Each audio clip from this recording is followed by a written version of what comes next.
আসসালামু আলাইকুম। যারা বিভিন্ন চাকরি পরীক্ষায় অংশগ্রহণ করছে তাদের জন্য শুভ মঙ্গল কামনা করছি এবং শুরু করছি আজকে আবারও একটা নতুন ক্লাস, যেখানে আমরা মৌলিক সংখ্যা সংক্রান্ত কিছু গুরুত্বপূর্ণ প্রশ্নের উত্তর শিখবো, যেগুলো নৈবেদিক আকারে পরীক্ষা আসে। আমরা শুধু উত্তর শিখব। আমরা এখানে দেখতে পাচ্ছি প্রথম প্রশ্নে বলছে 2 এবং 32-এর মধ্যে মৌলিক সংখ্যা কয়টি? 2 নয়, 2 বাদে 32 বাদে এর মধ্যবর্তী মৌলিক সংখ্যাগুলো আমরা কি কি লিখতে পারি? আমরা একবারে ধারাবাহিকভাবে লিখে গুনতে পারি। 3, 5, 7, 11, 13, 17, 19, 23, 29, 31। যোগ করে কত হয়? 3টা, 4, 5, 6, 7, 8, 9, 10টা। উত্তর কিন্তু 10। 10টি মৌলিক সংখ্যা আছে 2 এবং 32 মধ্যে। 2 সংখ্যাটি বাদ, 32 সংখ্যাটি বাদ, এর মধ্যে বলেছি। এখানে মধ্যে কথাটি উল্লেখ থাকলে প্রথমটা 2 প্রান্তের দুটো বাদ দিয়ে তারপরে যে মৌলিক সংখ্যাগুলো ভিতরে আছে সেগুলোর যোগফল নির্ণয় করতে হবে। আমরা যদি মোবাইল নম্বরের সাহায্যে এটাই যদি করতে চাইতাম তাহলে কিভাবে পাইতাম? মোবাইল নম্বরটা মনে রাখছি আমরা কিভাবে? মৌলিক সংখ্যা ইরোটোফলিস সাকনির সাহায্যে আমরা নির্ণয় করতে পারি।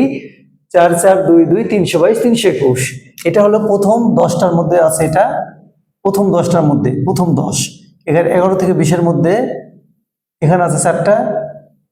21 থেকে 30-এর মধ্যে আছে 2টা, আর 30 থেকে 40-এর মধ্যে আছে হলো 2টা।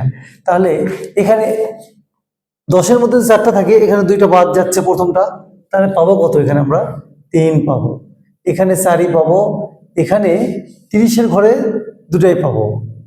ঠিক আছে, কিন্তু এই যে 40-এর ঘরে 2টা আছে, এর মধ্যে 31 একটা আমরা পাবো, বাকিটা পাচ্ছি না, আমরা একটা পাইতেছি। যোগ করলে কত হবে? 2 এর আগে 3, 4 3 7, 7 3 10, এই বেড়ে গেল। মোবাইল নাম্বার সাহায্যে আমরা নির্ণয় করতে পারি, আবার লিখে লিখে নির্ণয় করতে পারি। যেহেতু ষোলো ষোলো লিখে লিখে নির্ণয় করবো, আর বেশি চাইলে মোবাইল নাম্বারের সাহায্যে নির্ণয় করাটাই শ্রেয়। যেটা আমরা মোবাইল বলছি, আসলে এটা মোবাইল না, এটা হচ্ছে মনে রাখার জন্য মোবাইল নম্বর মতো করে লিখছি। ঠিক আছে, এখন বলছি 43 ও 60-এর মধ্যে। 43 ও 60-এর মধ্যে কয়টি মৌলিক সংখ্যা আছে? 43 ও 60, 43 নয়, তা 43 এর পর 44, 45, 46, 47, 47, 48, 49, 50, 51, 52, 53 একটা আছে, 53, 54, 55, 56, 57, 58, 59 একটা আছে, 59। 60-এর ঘরে আর যাবো না। কয়টা পেলাম? 1 2 3 4টা পাইছি। তাহলে এখানে উত্তর হবে 4। 43 এবং 60-এর মধ্যে মৌলিক সংখ্যা 4টি। আর আমরা এখানে কিভাবে নির্ণয় করবো? 43 এটা 40-এর ঘর না, 40-এর ঘরে 41 43 বাদ, তাই না? তাহলে 47 পাবো একটা, 40 47 একটা পেলাম, 47। আর এখানে কি করে পাবো? 50-এর ঘরে 3টা, 1 2 1 2 3টা, এই মোট হলো 4টা পেলাম। ঠিক আছে, এখন 11 হতে 20-এর মধ্যে মৌলিক সংখ্যা কয়টি? 11 হতে মানে 11 থেকে শুরু, 11 আর বাদ নাই এখানে। এই কথাটি অর্থ কি? 11 হতে 20-এর মধ্যে। এটা যেহেতু ছোট, আমরা সহজে লিখেও করতে পারি, মুখে মুখে গুনেও করতে পারি, বা মোবাইল নম্বরের সাহায্য নিতে পারি। 11 থেকে 20 কোন ঘরটা আমরা জানি?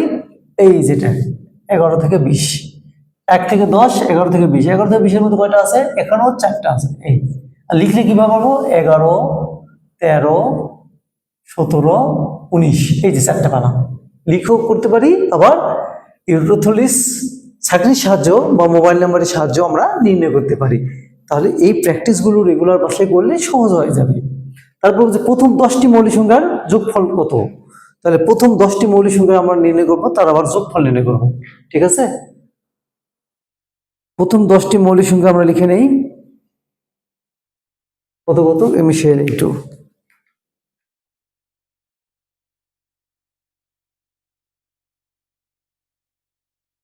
2 3, তাই না?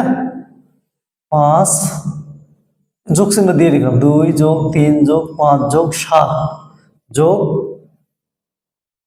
11 যোগ 13 যোগ 17 যোগ 19, 1 2 3 4 5 6 7 8 19, 23 যোগ 29। এই যে এই যোগফলটা করলে আমরা পেয়ে যাব কত যোগফল? ঠিক আছে, এটা ক্যালকুলেটরে আমরা করব। প্রথম 10টি মৌলিক সংখ্যার যোগফল আমরা তাহলে পেয়ে যাব 129 পাবো। এটা করলে আমরা পাবো হলো 129। যোগফলটা হেল্প নিলাম, আমরা করলাম না, ঠিক আছে। এই 129 দেখা যাবে পরীক্ষায় 9 পরীক্ষায় থাকবে 127, 128, 131, 129। আমরা এটা করে দেখবো 129, ঠিক আছে। তাহলে ওটা হয়ে গেল। এরপরে বলছে 15 থেকে 30-এর মধ্যে মৌলিক সংখ্যা যোগফল কত। 15 থেকে 30, 15 থেকে 30-এর মধ্যে মৌলিক সংখ্যা কি কি আছে দেখি। 17 একটা আছে, তাই না? 17, 19, 18, 19 একটা আছে, 20, 21, 22, 23 একটা আছে, 24, 25, 26, 27, 28, 29 একটা আছে, আর নেই। তাহলে এই চারটার যোগফল কত এটা আমরা সহজে নির্ণয় করতে পারবো। এটা আমরা করে নিই।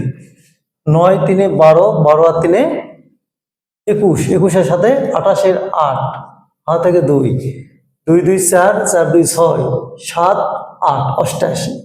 তার মানে 15 থেকে 30-এর মধ্যে মৌলিক সংখ্যা যোগফল পেলাম আমরা 88। ক্লিয়ার? এখন বলছে প্রথম 5টি মৌলিক সংখ্যার গড় নির্ণয় করো। প্রথম 5টি মৌলিক সংখ্যার গড় নির্ণয় করো, তার মানে প্রথম 5টা মৌলিক সংখ্যার যোগ করে 5 দিয়ে ভাগ, তাহলে আমরা গড়টা পেয়ে যাব, ঠিক আছে। অঙ্ক কঠিন না, এগুলো বারবার প্র্যাকটিস করতে হবে। প্রথম 5টি মৌলিক সংখ্যা কি কি আমরা জানি। 2 যোগ 3 যোগ 5, 3টা হয়ে গেছে। 7 যোগ 11, এটাকে 2 দিয়ে ভাগ করব, ঠিক আছে। এটা যোগফল করে 2 দিয়ে ভাগ করলে আমরা পাবো যে উত্তরটা, সেটা একবার লিখি 5.6, 5.6। তাহলে এর উত্তর হলো 5.6। এটা আমরা যে ক্যালকুলেশন করে দেখি এটা পাবো 5 পুরোটা যোগ করে 2 দিয়ে ভাগ করব, ঠিক আছে। এখন বলছে যে পরপর 3টি মৌলিক সংখ্যার গড় যদি 19.67 হয় তবে সংখ্যাগুলি কত, ঠিক আছে। এখানে বলছে পরপর 3টি মৌলিক সংখ্যার গড় যদি 19.67 হয় তবে সংখ্যাগুলি কত। তাহলে 3টা মৌলিক সংখ্যার গড় যদি 19 হয় তাহলে মাঝখানে একটা 19 আছে, এটা সহজেই মাথায় টেকনিক খাটাতে হবে। মাঝখানে একটা 19 আছে, তার সামনেটা কত, পরেরটা কত। একটা যদি 19 হয় আমরা জানি, 19 যদি একটা হয় তার সামনেটা কত, 17 জানি, তারপরটা কত জানি, 17, 19 আর কত জানি 23। এই যে 3টা গড় করলে ওটা হবে, এই যে যোগ করে 3 দিয়ে ভাগ করলেই আমরা 19.67 পাবো সহজে। ওকে, এরপরে হচ্ছে 30 থেকে 50-এর মধ্যে সকল মৌলিক সংখ্যার গড় নির্ণয় করো। 30 থেকে 50-এর মধ্যে মৌলিক কি কি আছে আমরা এখন লিখি। 30 থেকে 50-এর মধ্যে কত আছে, 31, তাই না। 30 থেকে 50-এর মধ্যে মৌলিক সংখ্যা কয়টা আছে, 31 একটা, 32, 33, 34, 35, 36, 37 একটা আছে, 38, 39, 40, 41 একটা আছে, 42, 43 একটা আছে, 44, 45, 46, 47। এই যে এই কটা যোগ করে 5 দিয়ে ভাগ, যেহেতু কটা পেলাম 1 2 3 4 5, 5 দিয়ে ভাগ করবো, তাহলে গড় সমান সমান সূত্র হচ্ছে এটা, এটা আমরা পেয়ে যাব, ঠিক আছে। উত্তরটা আমরা হেল্প নিলাম 39.80,